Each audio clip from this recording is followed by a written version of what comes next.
అందరికీ నమస్తే అమ్మ. నిన్న ఒక మరణం, మొన్న ఒక మరణం, అంటే 2 రోజుల్లోని 2 మరణాలు అనేది డిఎస్సి అభ్యర్థులు నుంచి మనకు రావడం జరిగింది. చాలా బాధాకరమైనటువంటి విషయం.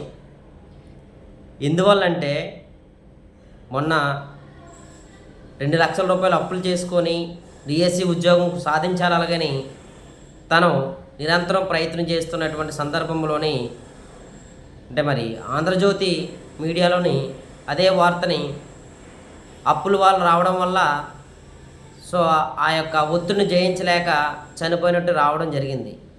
సో చాలామంది చెప్తున్నటువంటి సందర్భం ఏంటంటే అప్పులు వాళ్ళు వచ్చి ఉండొచ్చు, కానీ ఈ తక్కువ సమయంలోనే నేను ఇంత ఇన్వెస్ట్మెంట్ చేశాను, నా యొక్క సమయాన్ని ఇంత ఇది చేశాను, కాబట్టి నాకేమైనా ఉద్యోగం రాదేమో, నేను ఇంకా రివిజన్ చేయలేదేమో అనేటువంటి మనోవేదంతో ఈ మరణం చెందినట్టు చాలామంది చెప్తున్నారు. సో కారణం ఏదైనప్పుడు కూడా ఒత్తిడి అనేది సో మనం బీటౌట్ చేయకపోవడం వల్ల ఇలా జరిగిందనేది మనం భావించవచ్చు. దీని తర్వాత నిన్న కూడా లక్ష్మి అనేటువంటి ఒక అమ్మాయి ఒక టాపర్ అని చెప్పొచ్చు.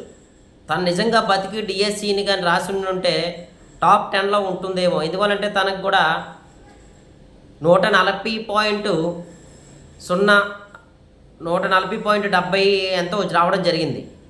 సో ఇలాంటి అమ్మాయి కూడా అసలు రివిజన్కి సమయం చాలలేదనో లేకపోతే మరో కారణం వలనో సో ఈ ఆత్మహత్య అనేది చేసుకోవడం అనేది చాలా బాధాకరమైనటువంటి విషయం.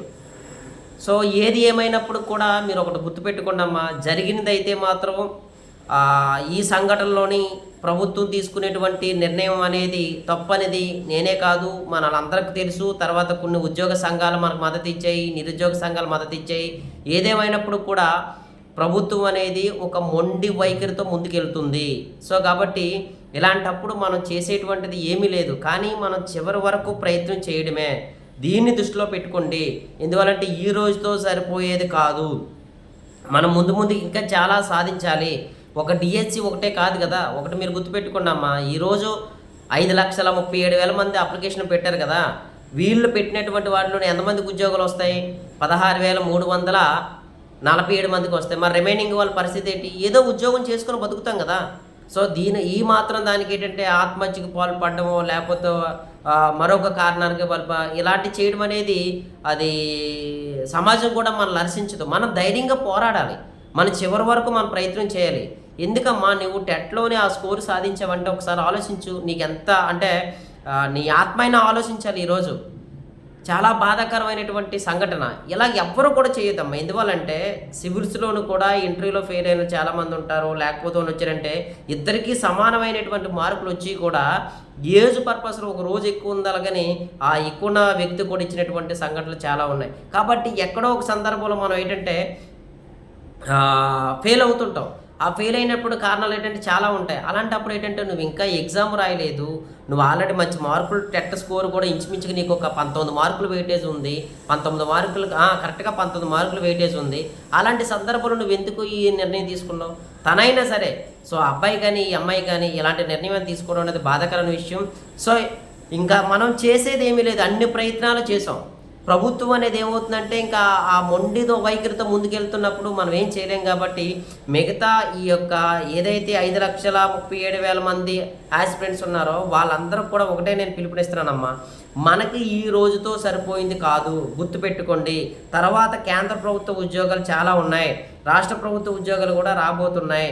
సో కాబట్టి లేదంటే మంచి ఒక స్టార్టప్ చేసి అదే ఏదో ఒక మంచి బిజినెస్ ప్రారంభించడానికి అవకాశం ఉంది. సో ఇలాంటి ఎందుకు ఆలోచించకూడదు? ఇంకా లేదనుకున్నట్టయితే స్కూల్ పెడుతున్నారు, ఏదో స్కూల్ కానీ కాలేజీ కానీ మనం జాయిన్ అవ్వచ్చు, ఇబ్బంది ఏమీ లేదు. మీరు ఎక్కడికి వెళ్ళినా సరే మినిమం ఒక 20,000 రూపాయలు 25,000 రూపాయలు తక్కువ ఇచ్చేటువంటి అవకాశాలు ఉన్నాయి. కాబట్టి మనం మన ఫ్యామిలీని ఎలాగైనా పోషించుకోవచ్చు. కాబట్టి ఇంతేగాని ఆ యొక్క ఎలాంటి తప్పుడు ఆలోచన తోవలోని ఎట్టి పరిస్థితుల్లో ఎవరు వెళ్ళొద్దు ఎలాగని సో నా వినయపూర్వకంగా నేను మిమ్మల్ని అభ్యర్థిస్తున్నానమ్మా. ఎందువల్లంటే ఇంకా ఎంతకాలము ఇలాగా మనం చిన్న చిన్న వాటికి ఇరిటేషన్ ఫీల్ అయిపోయి మనం ఆత్మహత్యలు చేసుకుంటాం. మీరు కాబోయే టీచర్సు, అంటే మీరు గుర్తుపెట్టుకోండి, అంటే ప్రైవేట్ టీచర్స్ కానీ గవర్నమెంట్ టీచర్స్ అవ్వతారు. అయితే ఉద్యోగం వస్తే గవర్నమెంట్, లేదంటే ప్రైవేట్ చెప్పుకుంటే అవకాశం ఉంటుంది. ఇలాంటప్పుడు మీరు ఈ నిర్ణయాలు ఎందుకు? మీరు స్టూడెంట్స్కి ఏం చెప్తారమ్మా? ఎంత మానసిక ధైర్యం, మానసిక వికాసం మరి కలిగి ఉండాలి. ఇలాంటప్పుడు ఆత్మహత్యలు అనేది అది కరెక్ట్ కాదు. ఇది నిజంగా ప్రభుత్వం కూడా లోకేష్ గారు ఏదైనా జరిగితే స్పందించేటువంటి లోకేష్ గారు మరి 2 ఆత్మహత్యలు జరిగినప్పుడు కూడా స్పందించకపోవడం అనేది చాలా బాధాకరం. సో మీరు ఒక ధైర్యంగా ఉండండి. రూలింగ్ అనేది ఎల్లకాలం ఒకరి చేతిలోనే ఉండదు. అదే మీరు గుర్తుపెట్టుకోండి. అల్టిమేట్‌గా గతంలోనూ కూడా మనం ఇలా చేసినప్పుడు ఏం జరిగిందో వాళ్ళకి తెలుసు, వీళ్ళకి తెలుసు. పొజిషన్, అపోజిషన్ వాళ్ళకి కూడా తెలుసు. సో కాబట్టి మీరు దయచేసి మనకి ఏ అన్యాయం జరిగినా మనం ఒకే ఒక ఆయుధంతోటి మనం వదిలివ్వడం జరుగుతుంది. సో కాబట్టి ఇబ్బంది ఏమీ లేదు. సో కాబట్టి ఈరోజు నారా లోకేష్ గారు ఎన్డీఏ కూటమి అధికారంలో ఉండొచ్చు. వీళ్ళకి శాశ్వతంగా ఆంధ్రప్రదేశ్ ప్రజలు అధికారం ఇవ్వలేదు కదా. సో 151 వచ్చినటువంటి వన్ మ్యాన్గా వచ్చినటువంటి జగన్మోహన్ రెడ్డికి ఏం జరిగిందో ఆయనకి తెలుసు. కూటమితో వచ్చినటువంటి వీళ్ళకి కూడా ఇలాంటి ప్రజా వ్యతిరేకమైనటువంటి నిర్ణయాలతోటి ముందుకెళ్తే వీళ్ళకి ఏం జరుగుతుందో వీళ్ళకి కూడా తెలుస్తుంది. సో కాబట్టి మీరు ఆత్మహత్యలేటమ్మా, ఎన్ని సమస్యలంటే రాని ఎదుర్కొందాం, ఎన్ని సమస్యలంటే రాని. మీరు అదే గుర్తుపెట్టుకోండి. సీతాకోక చిలక మారడానికి తన లార్వా దశలోనే గొంగల పురుగుగా ఉండి అది చూడండి ఎంత ఇబ్బందికరంగా ఉంటుందో. సీతాకోక చిలక మారేటప్పటికి ఎన్ని ఇబ్బందులు ఎదుర్కొంటుందో తెలుసా. సో కాబట్టి అలాంటప్పుడు అంత యాతన పడి కూడా తను చూడండి ఎంత ఆనందాన్ని ఇస్తుంటుందో మనకి. సో కాబట్టి తోటలోనే సాయంత్రం పూట వెలుగుతున్నటువంటి ఆ తోటలోని 5-6 గంటల సమయంలో సీతాకోక చిలుకలు ఉంటే బయట చూసే వ్యక్తులకి ఎంత ఆహ్లాదకరంగా ఉంటుంది. మనం కూడా ఈ కష్టాలు ఓర్చి బయట ప్రపంచానికి ఆ విధంగా తయారవ్వాలి తప్ప కానీ మీరు ఎలాంటి ఆత్మహత్యలు లేకపోతే మరొకటి పనులు మాత్రం చేయొద్దని నా వినయపూర్వకంగా నేనైతే మాత్రం మిమ్మల్ని అభ్యర్థిస్తున్నాను. ఏదైనా కానీ మన ప్రయత్నం మనం చేసాము. ఆ చేసే ప్రయత్నంలోనే వాటమి చెంది ఉండొచ్చు. వాటమి చెందినంత మాత్రం జీవితం అయిపోదు కదా. సో కాబట్టి మరీ కూడా మీరు అందరూ కూడా అర్థం చేసుకుంటారని కోరుకుంటూ సెలవు తీసుకుంటున్నాము. జై హింద్.